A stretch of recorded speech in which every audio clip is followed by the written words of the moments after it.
would bake you a mud pie, warm and brown beneath the sun. Never learned to climb a tree, but I would try, just to show you what I'd done. Oh, what I wouldn't do if I had you, babe. I had you.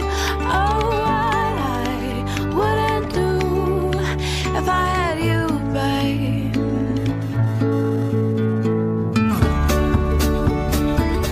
If I were all my tears. Estamos en el último a vivir de esta temporada. Por cierto, para quienes se quejan o se quejen de que en este programa entrevistemos a alguien como Mario Vargas Llosa, piensen que escuchar determinados argumentos políticos seguramente sirve para afianzar los tuyos propios, que son posiblemente los contrarios a los que hemos escuchado.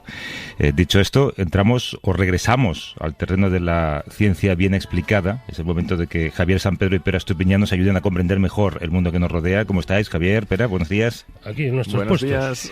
En los puestos, Javier Sampedro es doctor en genética, biología molecular, colaborador del País, y Pere Estupiñán es químico, es bioquímico y es conductor en la 2 de El cazador de cerebros. Acabas, además de llegar de Toulouse, ¿has estado en el Euroscience? Sí, en el European Science Open Forum, que es la cita bianual más grande de ciencia a nivel europeo. Y es una... Y ha llegado hecho polvo, está hecho polvo porque todas las noches hay alguna movida allí. Científica, Esto, sí. no puedes comentar nada antes del programa. De Hay que hecho, experimentar mucho, efectivamente, que estábamos muy cansados por la intensidad de las conferencias, por todas las fiestas también que se dan después de las sesiones. Cenas para periodistas. Pero sí.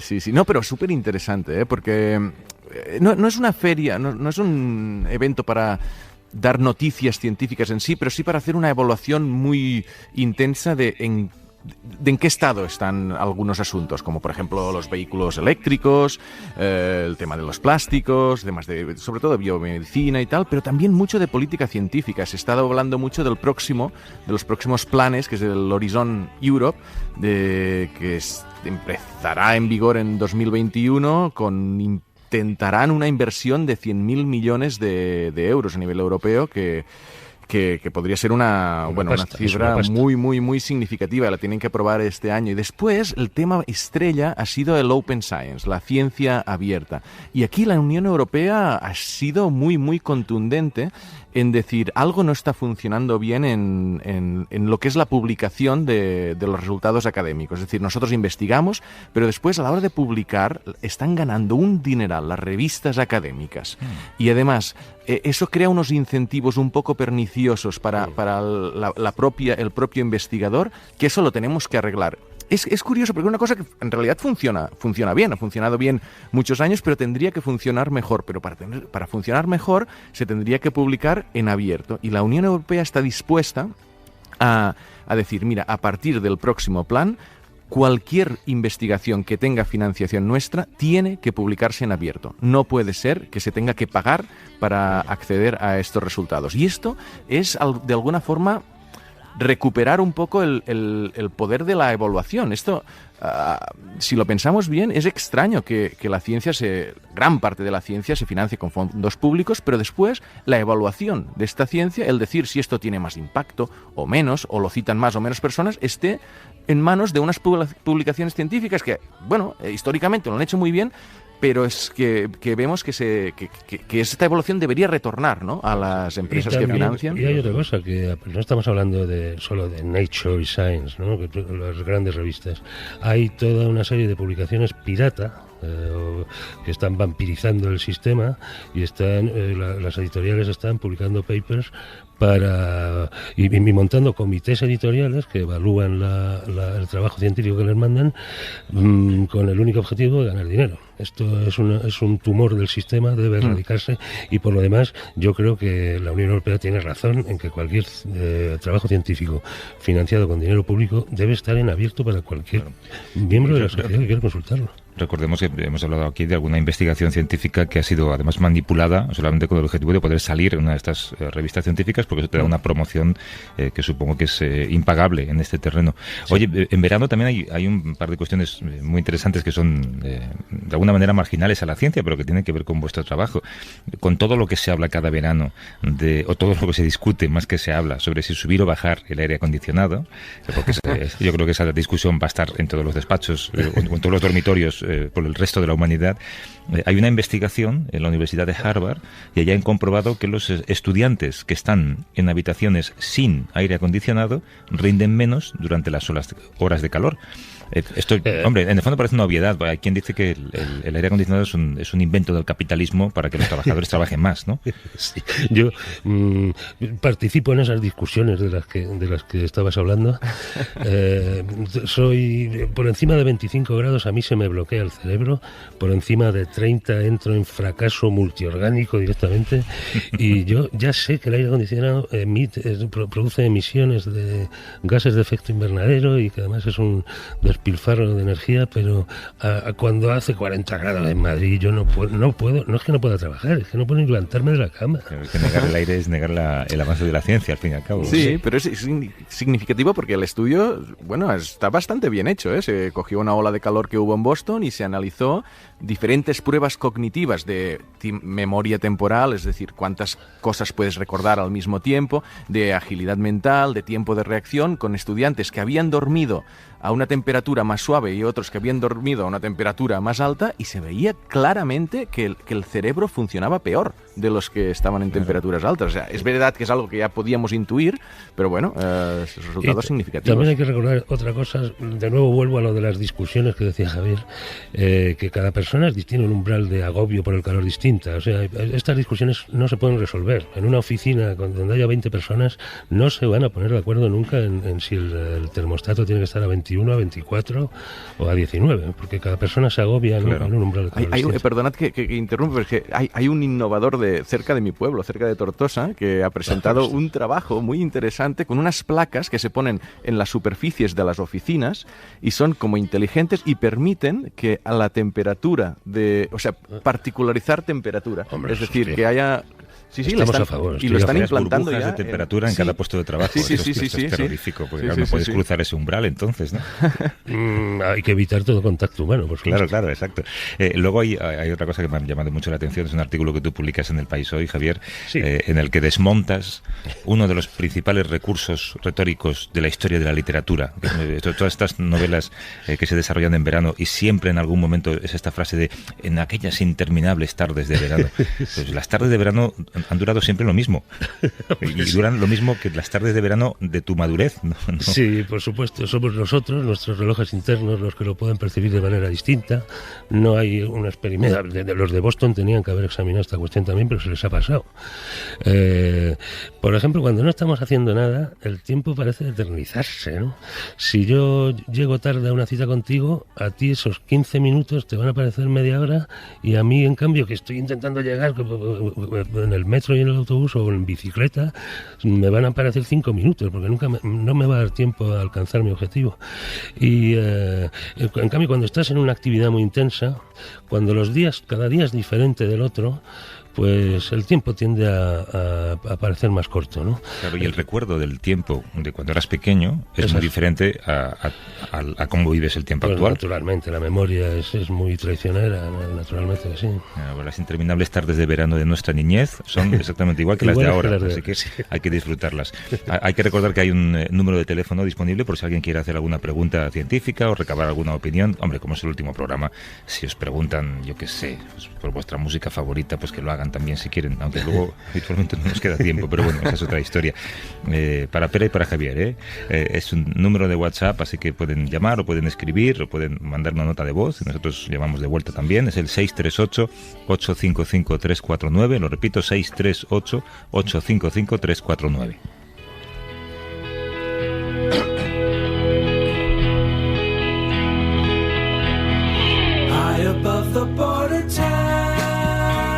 semana se han publicado las notas de corte para acceder a las universidades y la carrera de matemáticas es la que tiene más demanda.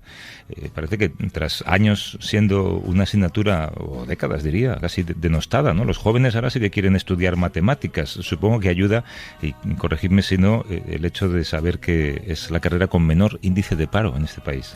Puede que ayude eso, desde luego.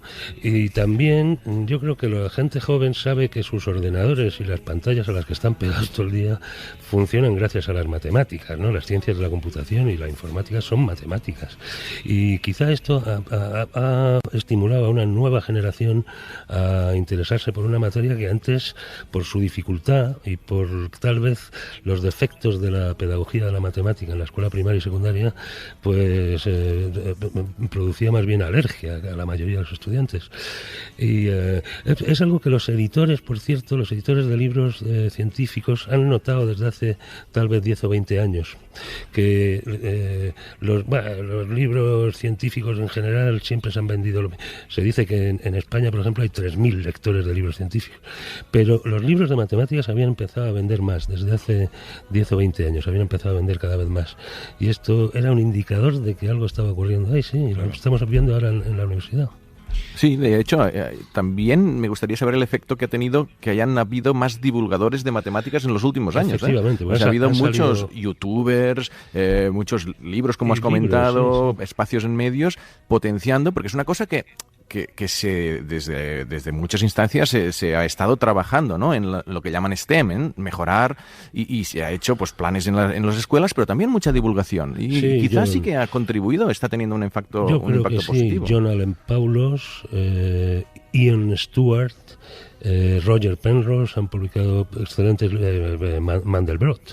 Bueno, y aquí compañeros como Eduardo, la Clara Grima, o sea, gente que realmente está, yo creo que bueno, igual es que es un deseo más que una realidad, ¿no? Pero que la divulgación científica tenga este impacto positivo, que es lo que estamos muchos, intentando. Claro, ya no nos sorprende, de todas maneras, ver las ventajas del trabajo con datos a gran escala en campos como la sanidad, los transportes, también los recursos humanos en las empresas. Muchas veces dependen de matemáticos para mejorar la rentabilidad, a veces también para ver, pues cómo se puede mejorar un departamento.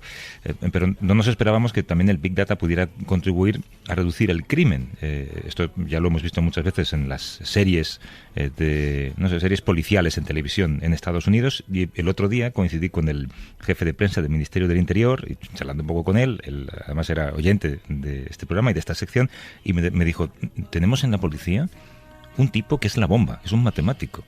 Y yo le dije, me lo tienes que presentar, no me lo tienes que traer. Ese matemático es Miguel Camacho, que es doctor en matemáticas y jefe de servicio de la Oficina Nacional de Lucha contra Delitos de Odio en el Ministerio del Interior, en la Policía Nacional. ¿Cómo estás, Miguel? Buenos días. Muy bien, buenos días. Puedo añadir para los oyentes que este es el matemático más cachas que yo he visto en mi vida, ¿no? Está imponente. Te resuelve una fracción, pero al mismo tiempo te suelta un... Te suelta un cachete. No voy a decir. ¿Hay muchos matemáticos en la policía, Miguel? Bueno, cada vez yo creo que más, ¿no? Como en la sociedad, como estabais diciendo, ¿no? Al principio, incluso en mi generación, la mayoría de mis compañeros querían pues trabajar como profesores de matemáticas, ¿no? No teníamos esa conciencia a lo mejor de que se podía trabajar en tantísimo campo siendo matemático, ¿no? Es que incluso comentabais, pero incluso en el periodismo ahora te están pidiendo saber de ciencia de datos, ¿no? Para publicar ciertas noticias. O sea que ahora mismo se aplica a todo y todo el mundo es consciente de que se puede aplicar a todo. Y entonces, lo mismo que la sociedad está cambiando en eso, la policía también. Claro, tú has diseñado, y la gente que piense en esto, has diseñado un algoritmo con el que se consigue que la policía pueda estar en el momento adecuado, en el lugar adecuado. Y gracias a eso se ahorran recursos humanos, lo más importante, se pueden evitar muchas víctimas. Así que explícanos, pues cómo lo has diseñado, en qué consiste el sistema, cómo has llegado hasta él. Bueno, ahí creo que te estás refiriendo a la investigación de mi tesis doctoral, ¿no? Lo que hicimos fueron una serie de artículos científicos, siempre en esta línea, ¿no? Habíamos visto que en Los Ángeles se estaba trabajando en el campo de policía predictiva y queríamos hacer algo que pudiera ser utilidad dentro de nuestra realidad policial, que es bien diferente a la americana, ¿no? Aquí en España. Entonces, bueno, lo que se trabajó allí son una serie de algoritmos predictivos para saber, por ejemplo, dónde va a suceder el delito en el próximo turno, pero también queríamos ir un paso más allá y trabajamos con algoritmos de optimización, un algoritmo multicriteria, pues para saber optimizar las patrullas en el turno correspondiente, entonces para hacer un patrullaje más eficiente y eficaz. Al final simplemente se trata de eso, de saber cómo aplicar el método científico en la labor policial, igual que en cualquier otro campo. Bueno, en la labor policial y en la delincuencia, porque el algoritmo podría ser capaz de anticipar dónde se va a cometer un delito. Estamos hablando de grandes números, ¿no? Entonces no estamos hablando tampoco de individuos concretos, ni de delincuentes, ni de víctimas, ¿no? Sí que estamos hablando de zonas con alta densidad y con alta probabilidad de que pueda suceder un hecho, y eso nos puede ayudar a distribuir de manera más eficaz las patrullas de que disponemos. Entonces no es tanto como estar justo antes de que un crimen suceda, ¿no? Como la película Minority Report, pero sí se trata de distribuirnos de manera más eficiente y evitar que gente que pudiera cometer un crimen oportunista pues deje de cometerlo. Claro, supongo que esas operaciones matemáticas analizan carga de trabajo, número de delitos cometidos en determinados turnos policiales, las zonas de patrullaje, todo, ¿no?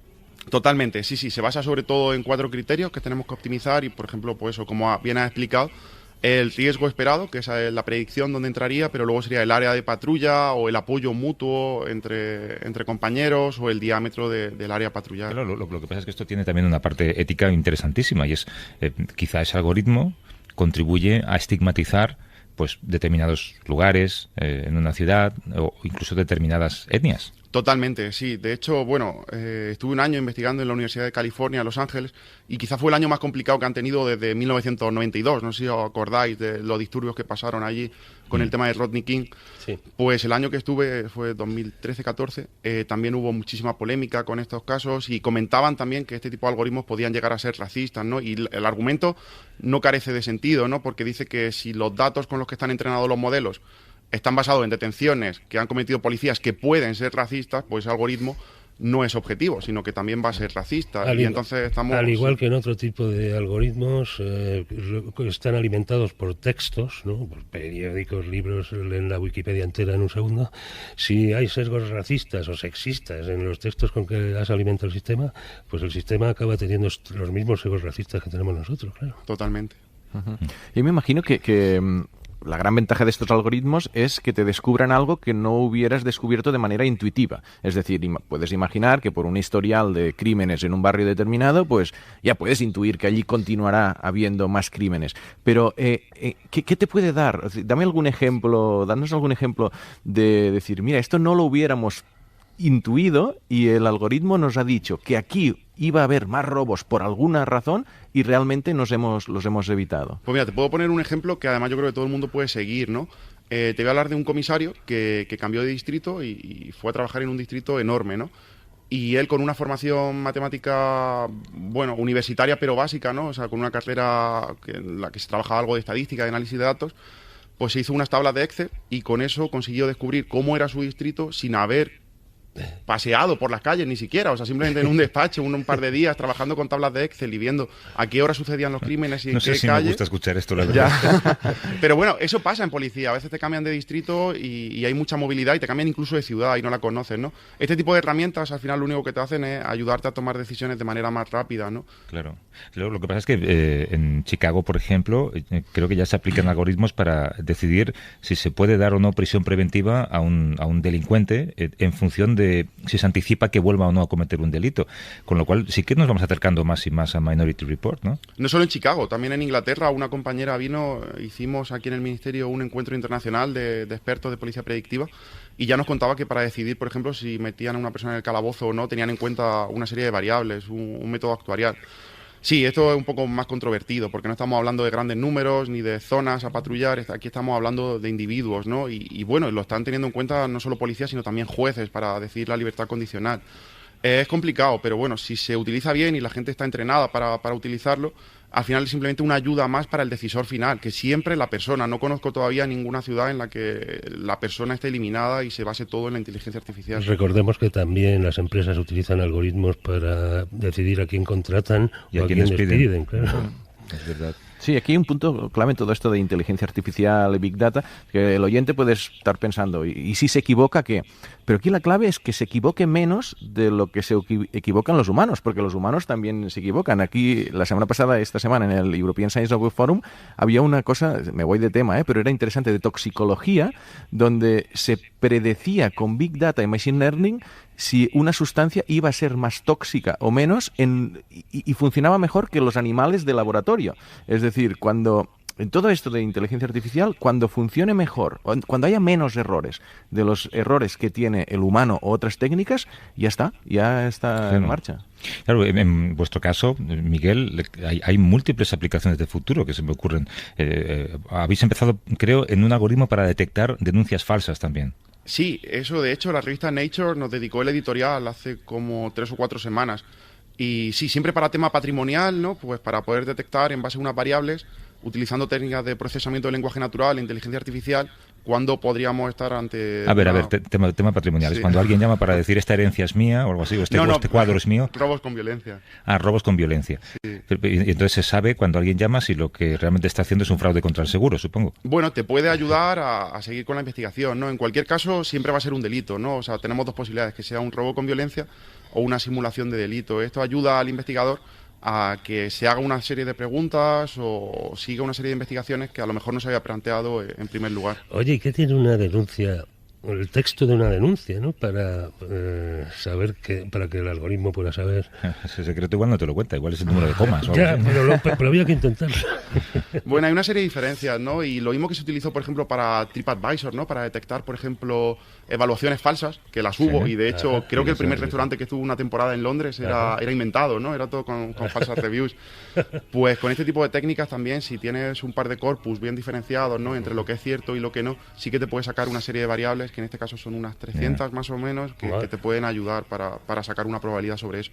Hay que recordar que siempre estamos trabajando con incertidumbre, o sea, que nada es binario, es decir, que no significa que una cosa sea porque el indicador te advierte. Como decía Pera, en cuanto lo haga mejor que un ser humano, pues ya está.